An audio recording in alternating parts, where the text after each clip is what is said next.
This is the On All Cylinders podcast, presented by Summit Racing. Your host for today is Summit Racing's David Fuller with special guest Nelson Gill from Boss Hog Torque Converters. Here we go. Dave back with you. This week we have a special guest. We're going to talk torque converters this week with Nelson Gill from ACC Performance, Boss Hog Torque Converters. Nelson, thanks for being here. How you doing? Hey, man, we're doing great, man. Just been working hard, getting everything in line with our new expansion. We're actually looking at some new equipment. Man, today's technology has advanced so much. It's mind-boggling what you can actually do with these machines here today. And some of these machines, we're actually looking at some old school screw machines as well for the higher production stuff. When we're talking machines, whether it's a car or it's a lathe or CNC machine, man, I get excited because I love molding metal and stuff. So, on our side, torque converters are, an often misunderstood product. We get a lot of questions on it, and we're going to get into that a little bit with you today. But kind of wanted to start off just talking about the company itself. This is kind of a monumental year for you guys. Tell us about that. So 2020 marks 50 years of actually being in business. We've actually grown this company from approximately 50 part numbers to well over 400 SKUs. Our catalog has actually gone from just, basically an open pamphlet to nearly 30 pages now.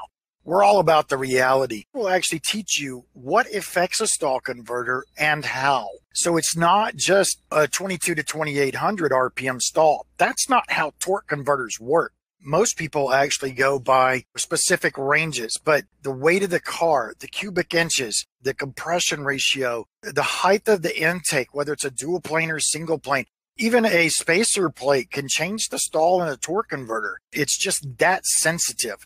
It actually goes from mechanical through a liquid, the transmission fluid, and then back mechanical again.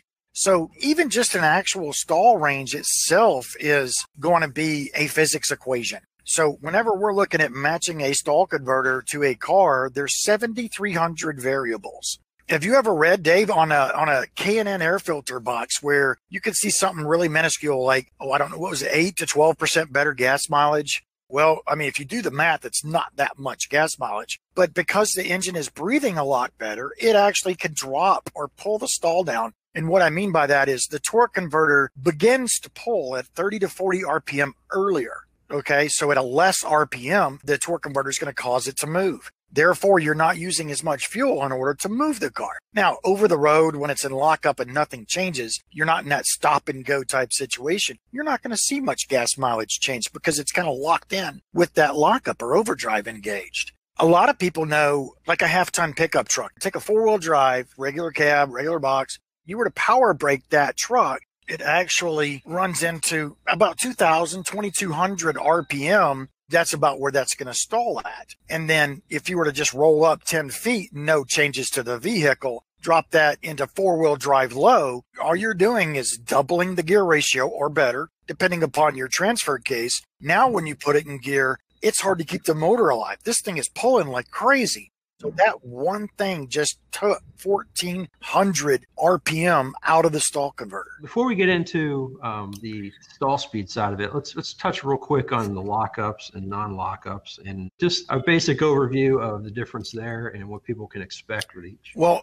there's different kind of lockups, and there's an overdrive type lockup with a piston, which would be more like let's just keep it simple to like a 700 R4. In fourth gear, there's an overdrive. What that means is the gear ratio to the overall turning of the tire is beyond 1-to-1. So like in your normal turbo 350, the gear splits and stuff inside the transmission only go up to 1-to-1. And what that means is the transmission is outputting as much as the engine RPM. So that could actually give you a specific mile per hour. Take 373 gears, 26-inch tall tire on a turbo 350, you should be at 3,100 RPM.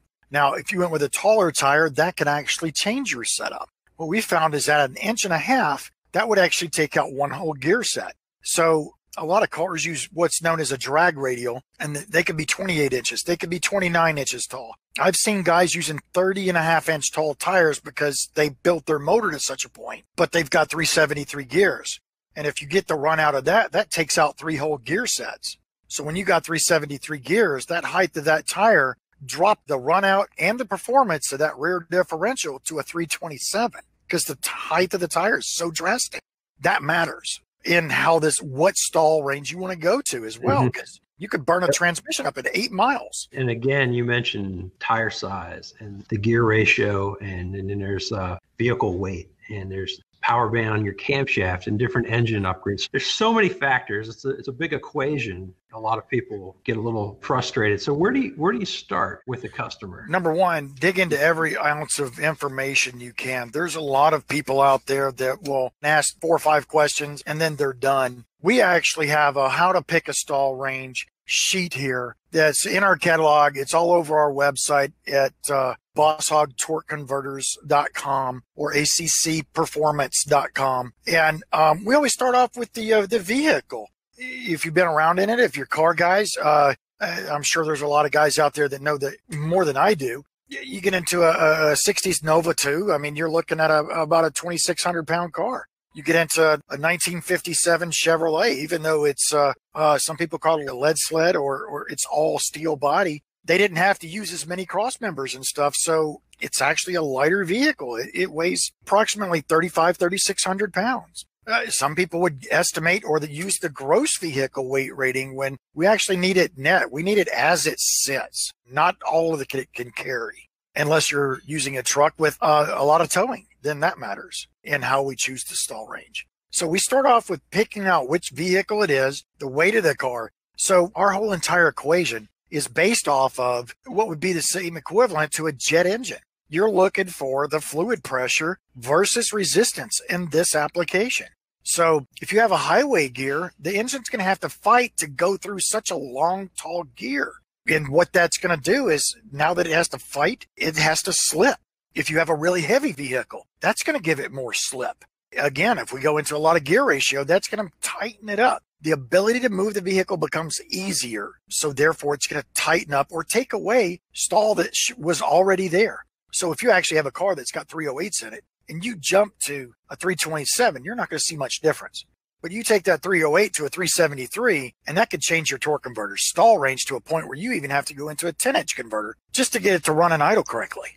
So that's how drastic that is. So we always start off with the engine size. You know, is this a basic engine that's normally in that car? Is this a Vega with a 572 cubic inch motor in it? I don't know. I don't see how those guys get them in there, but always amazed by all kinds of stuff. So then we get down the cubic inches. Then we go down to, hey, is this a carbureted car or is it fuel injected? Because there's vast differences in how I would pick that stall as well. The fuel injected cars are far more forgiving and you could dial these in. But, for years with our proven system, we pick well over 8,000 stalls a year, and 95, 98% of the time, we could tell you within 100 RPM where it's going to work and be right the first time. So that's something we want to do, is make sure we get as much information as we can so that we can line this up. Now, that's not always possible when you buy a car. A lot of that information may not come with the car. So we can reverse engineer or ask questions. Where's your idle set? How far does it drop when you put it in gear? To what RPM are you driving at 60 miles an hour? And if they don't have a tachometer, where does the car begin to bog in third gear at what mile per hour? Does this engine seem to be screaming at specific areas? All of that stuff matters. Then I guess the next step would be figuring out how well this car breathes. We're looking at the heads, the valve size, the CC chambers. Kind of fuel they're running matters because it's gonna breathe differently, from alcohol to regular pump gas. Then you got nitromethane, of course. Not a lot of people I know run nitro, but a few do. Then I'll get into the cam specifications because that's telling it how it's to breathe, even though you got capabilities. That also tells you, okay, you've got so much cam and you can't even squeeze it in the intake valve, and that gives good information and potentially add-on sales too. And I'll tell you, anytime you add more power to a car, you're going to create more heat binding in those gears in the transmission. You need a transcooler. If you add more slip, have a higher stall range, you're going to need even more transmission cooling properties. So many of these newer fluids are so designed to pick up and carry off the heat. You'll find that they're not running big enough coolers because it doesn't have time to dissipate through the heat because the fluid's moving at such a higher pace because it's a synthetic. I've actually found going old school with fluids really helps. Do you have any recommendations on when to add a fluid cooler or any of those accessories? Well, I'll tell you, the Silverado pickup truck has been known to overheat from the factory. Now, it's not a horrible problem, but when a close friend of ours had a Silverado four-wheel drive pickup truck, and he had a car hauler. It's never had a car on it, but it had a 48-inch lawnmower on it, and he just happened to go through it, and he was running 240 degrees. That's a big no-no. So if you buy a brand new truck, I'd put one on immediately. As you add power, you want more transmission cooling capacity. And if you go into an aftermarket other than stock torque converter, you need an external transcooler, period. Nice and easy, nice rule of thumb. You're kind of leaving off there with the cam specifications. I think that's where a lot of people will start their search. We even have questions here today of, I have X amount of lift cam. What can you recommend? Is that a good place to start? What's interesting is they've found, for a rule of thumb, let's just say that this XYZ cam needs a 2,400 RPM stall. Okay, well, what if it's in a 7,500 pound pickup truck? No, you don't. Because if you buy a 2,400 RPM stall, it's going to stall at 3,500. You need to know what you're buying. So in cams, the first thing I go to is lobe separation and center line. I've heard of rule of thumb, you buy 500 RPM over where your cam states it, or 500 before that. It's all about torque curve and how you want to drive the car. The stall ranges vary so much depending upon how your vehicle's built. That's a guideline. I've got two torque converters. One's a 12-inch, and it's advertised as 22 to 2,800 RPM. Now, that's based off of a stock 1987 G-body Oldsmobile. Okay, so it's a small block V8. So that's our start. Now, I don't know if you remember, Dave, but if you were to put headers and true dual exhaust on that and just a performer intake, that alone took out so much stall out of the factory torque converter, the car would just, you put it in drive and it would roll uphill. It literally went from foot braking at 1950-ish. I don't know how accurate that tachometer was, but about 1900 to 2000 RPM, down to where it was pulling the motor down to about 700 when I put it in gear. I couldn't get it past 1200 RPM. Of course, then you're thinking, well, let's see, I got it breathing so good, I want to go to gears. Well, that's not the problem. That goes back into the diameter of the torque converter. It's breathing so easy now that it's actually relaxed it and beginning to pull at such an earlier RPM. You got to change the diameter of the converter and get another set of parameters so that we can move the car like it was stock first. But then again, are you going with cam? What else are you going to do to this car so that we can get the things right? Now, if he's not going to change that 308 rear gear ratio, that raises a flag up. We want to make sure that we keep with on the bottom end of a really tight 10-inch torque converter, and so that we can make all of these matches. But if anyone out there is coming up to a red light and they're throwing it into neutral, you need to buy a converter. There's nothing wrong with the one that you got. It's just not matched for your particular setup. We do a lot of stuff with rat rods, a lot of stuff with T-buckets, monster trucks, to pull trucks, to mud bogs, to all kinds of fiberglass cars, to muscle cars, to alcohol blown cars with 1471 blowers on them. I mean, in the torque converter business is what we do. We don't do transmissions. We don't get into this. We understand them. We know them. We stack out our torque converters on transmissions in our shop. We built them, but we were growing so fast, we just kept our nose where it belonged, if that makes sense. We specialize in what we're doing. That's the perfect opportunity to talk a little bit about our sponsor here at the OnAllCylinders podcast, Summit Racing Equipment. Nelson mentions being laser focused on what he does, which is torque converters. At Summit Racing, they carry all the other items, including the torque converters, that work together to create the optimal performance you're looking for. Things that might affect stall speed on your torque converters, things like camshafts, different RPMs and power bands, different ring and pinions with different gear ratio sizes, tires, cylinder heads. We have a full line of automatic transmissions too. All those things kind of work in concert with your torque converter. And obviously, Summit Racing's a proud carrier of Boss Hog torque converters. So for your complete solution when selecting a torque converter, talk to the folks at Summit Racing Equipment. They'll obviously help you get everything you need working together properly. They're the experts that are ready to help you. So check them out at summitracing.com. So Nelson, let's talk a little bit about anti-ballooning plates for a minute. How you build them and what they're for even. Anytime you want to shock the torque converter with nitrous, boost, trans brake, any kind of shock, a burst of power. What we're looking at is there's a thrust of fluid being locked into the position and then just let go. So that explosion of power, whether if you put just like a 100 shot of nitrous on there, we highly suggest you put the anti-ballooning plates or go with our Outlaw series torque converter. Now with ours, we actually have a background where we're actually doing a specialty weld called spray arc transfer. Now, I think that they have a picture of us actually doing this spray arc transfer, and it's shockingly different than your normal globule welding. I've actually, first started when I was 7 with a stick, and I'm actually a laser certified deep sea welder for the Navy. I used to fix Tomcats, P-85s, and stuff like that. But it is so hot that it literally ignites the MIG wire before it even touches this particular turbine, the metal. It is how you would weld an aircraft carrier or submarine together. This structural welding is 6 to 8 times the deposition rate of your normal globule weld. So you can tell as we get into it, it's extremely smooth. If you don't have all the proper stuff and equipment and all this, you could be full of porosity and stuff like that. But we test for those kinds of things. We don't have the parameters. We don't have the gas. All of our stuff is all specialty stuff in order for us to make a perfect one every single time. Our anti-ballooning plate, what you're going to see is this deposition rate. We'll make 3 passes on this thing, and the heat of this torque converter, it glows. It's literally hitting almost 2,500 degrees.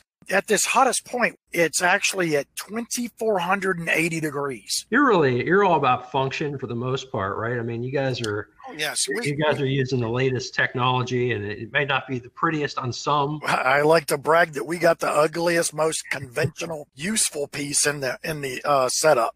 They're precision machined. Our machines are calibrated all the time. The guy that calibrates them is always asking me, why do you continuously, bring us in here when it's not needed? And I was like, it's not only peace of mind for our customers, but our future customers know that we have this in place and it's rigorous. There's not going to be any waiver from it. So that gives people confidence in what we do. And we stand behind it too. And the kind of metals that we're using obviously add to the strength and RPM capabilities of our torque converters. These anti-ballooning plates are not like a lot of the others. The reason why we engineered them that way is, number one, the balance of the converter. Number two, it's hot and it's strong that we're welding these on. We actually even quench them, and then we go back and precision machine them to get as much possible weight off the torque converter as I possibly can. We have a 4L65E or 4L70 type torque converter that we've actually gotten with Terry Wilson, Coverman 66. He's an LS guy, a super sharp guy. He has it in his SS Trailblazer. And he actually weighed it against competitors and against the factory one and found that my torque converter wasn't just 2 or 3 pounds, not 6 or 10 pounds. My torque converter was 21 pounds lighter than the other torque converter. And on a dyno, you're looking at between 68 to 71 rear wheel horsepower. So what can you do with an extra engine and rotating mass? Speak a little bit more to the materials that you guys use, processes too, the furnace brazing and things like that. Yeah. Okay. Well, we're a MIG facility. We actually have 4 different stations. We got 9 welding stations, but we have 4 different weld out stations where we're actually pulling from 1,200 pounds of wire each.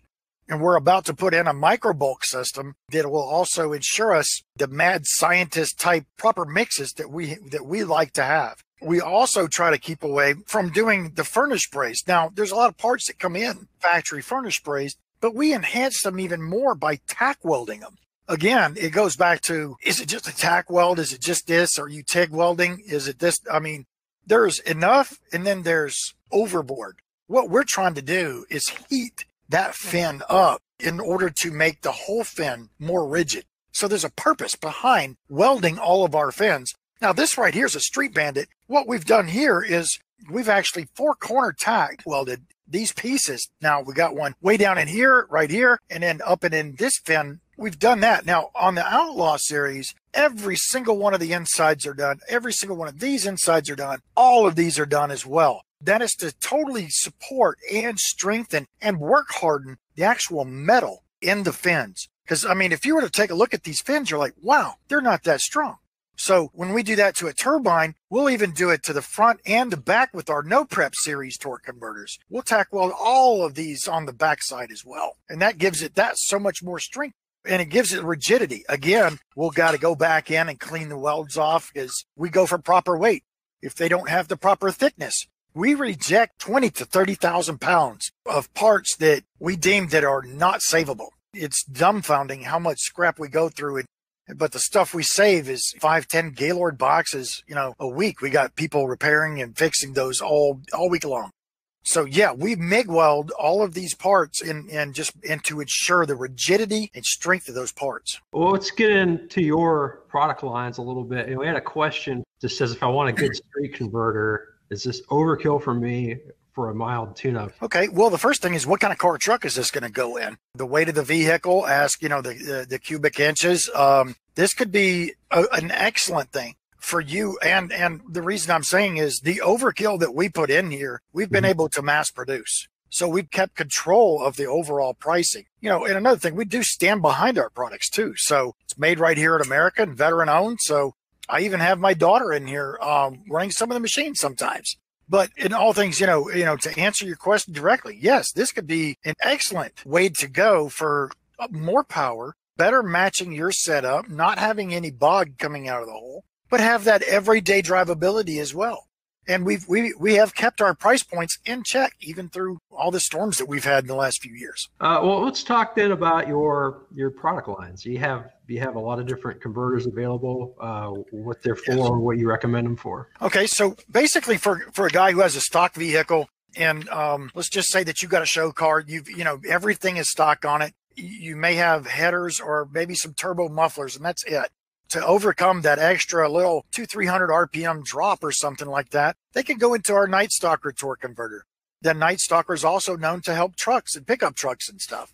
As you grow and you get headers and rear gears, or headers in a cam, or headers in an intake, well, at that time, yeah, you really need to start looking into a torque converter. That is how sensitive these things are. No, I'm not trying to sell you something. I am the guy that has told people that they don't need a torque converter. I want what's best for the customer. Why is that? Because he'll tell 10 people. That Night Stalker is a great version, but if you get into that one or two, then we have a Street Bandit series. These are from mild to pretty darn strong engines. The Street Bandits and our Night Stalkers are good for 500 horsepower. Our Street Bandits have been known to handle more power than that. However, I prefer to go into an Outlaw series at 500 above, just to have that extra rigidity. That's what I would do if it was my car. I've seen guys running 750 horsepower in his S10 pickup truck, and it was a pro mod. He had a Street Bandit in there, and it's been in there for about 6 years, and he runs every year, all day long, big tire. So it's good to know that you've got that peace of mind that something that's not going to break the piggy bank, could stand up to what you got. But then again, our Outlaw series, again, it's very competitive. But again, we mass produce. When we do, anti-ballooning plates, man, we cut nearly 2,000 at a time, in-house. And so we have them in stock, ready to prepare to go through them and to put them together. And, if something looks vaguely out of whack, we just take it up front and cut it apart and go back again. We've got pieces throughout the shop. Again, it's quality control. We just try to maintain that. So again, over 500 horsepower, nitrous, trans brake, blown cars, turbos, that's our Outlaw series converters. That thing will go up to at least 1,800 horsepower. Our no preps are known to go, all the way up to 3,000 horsepower.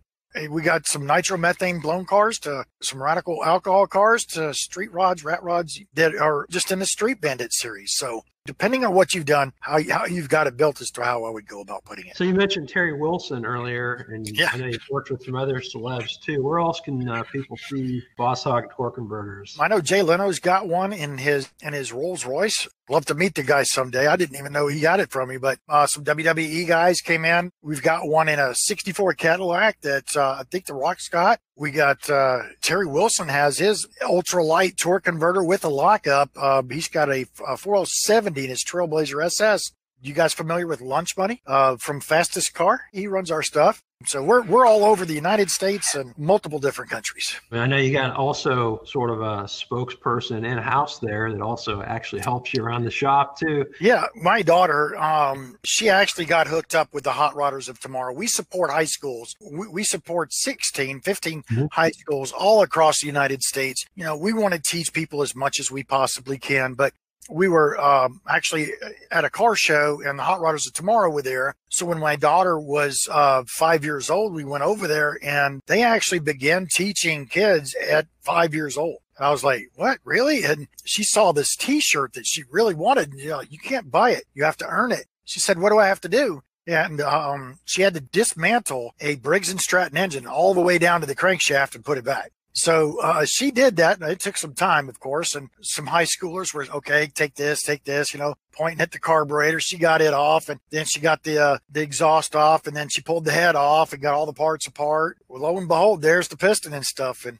then she put it all back. So my daughter is actually a Hot Rodders of Tomorrow, and we support them a lot. She also helps Daddy on the weekends. Now she's at a point at 6 years old where we have a Doosan 310 CNC machine and an LNS bar feeder. She knows how to turn on the CNC machine, the bar feeder, set it up, get it into the program, send the head home, and begin to cycle and set up the CNC in automatic and begin to run turbine hubs and crankshaft pilots. So she can't mess with the program. She doesn't understand that, but she can start and stop it and look and see if something's wrong. She'll stop it and say, Daddy, what about this? And so, yeah. Question on the diesel side of things. Just pretty open. What about us diesel guys? Yes. Well, actually, we have just begun that process. Now, we've been building diesel converters all along. We found that mostly in repair and fix for the customers that already have other people's diesel converters. But yeah, that is our next big jump is the diesel line. So yes, we'll be in that hot and heavy coming up. And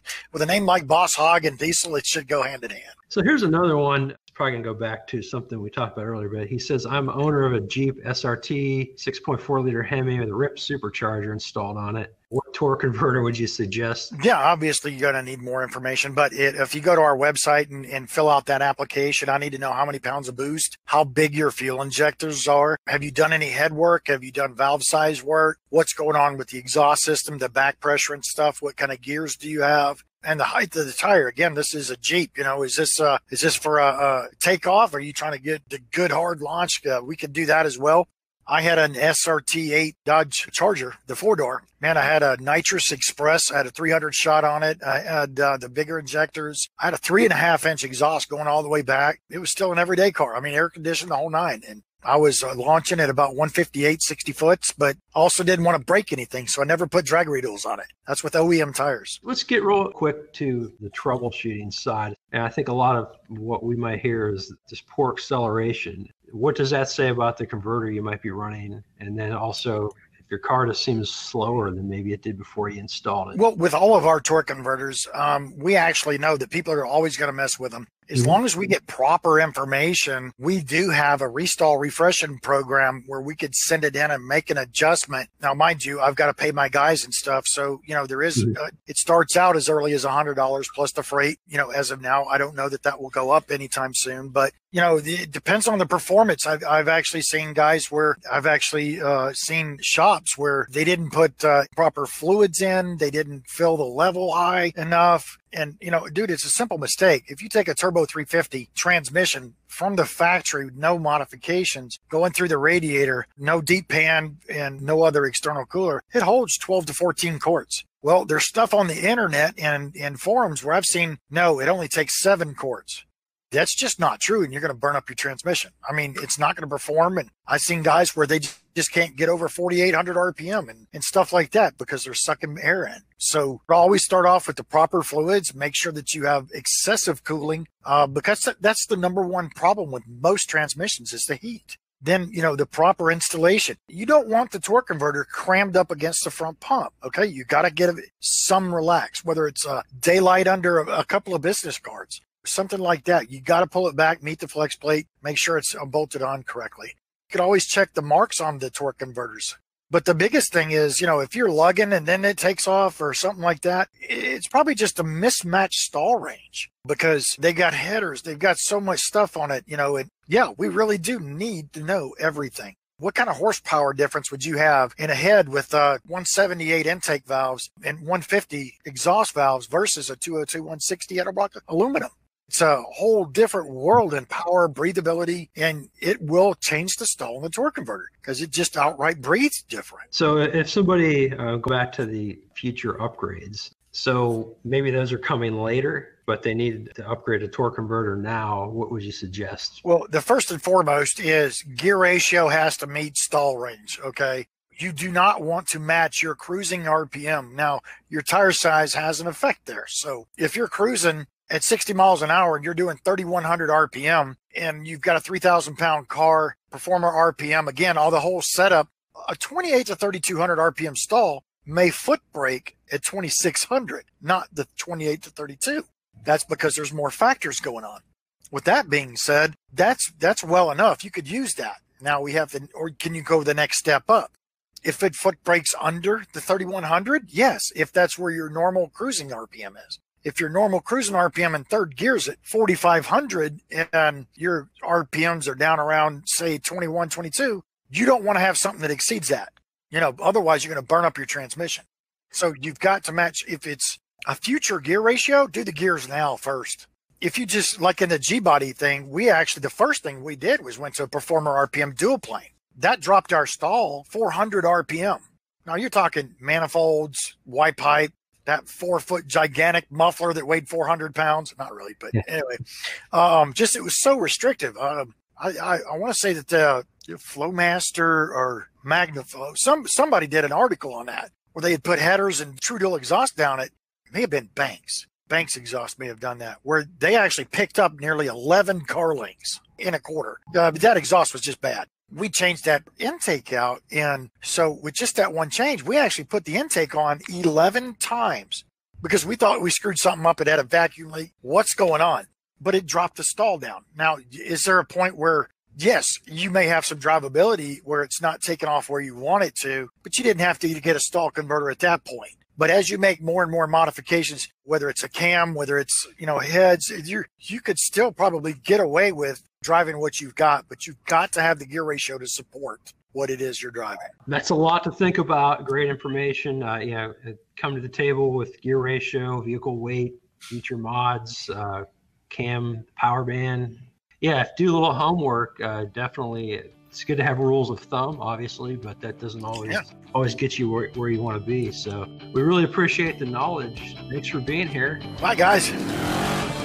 This has been the On All Cylinders podcast. Presented by Summit Racing. Check out new episodes coming soon at OnAllCylinders.com. OnAllCylinders.com. Thanks for listening. See you next time.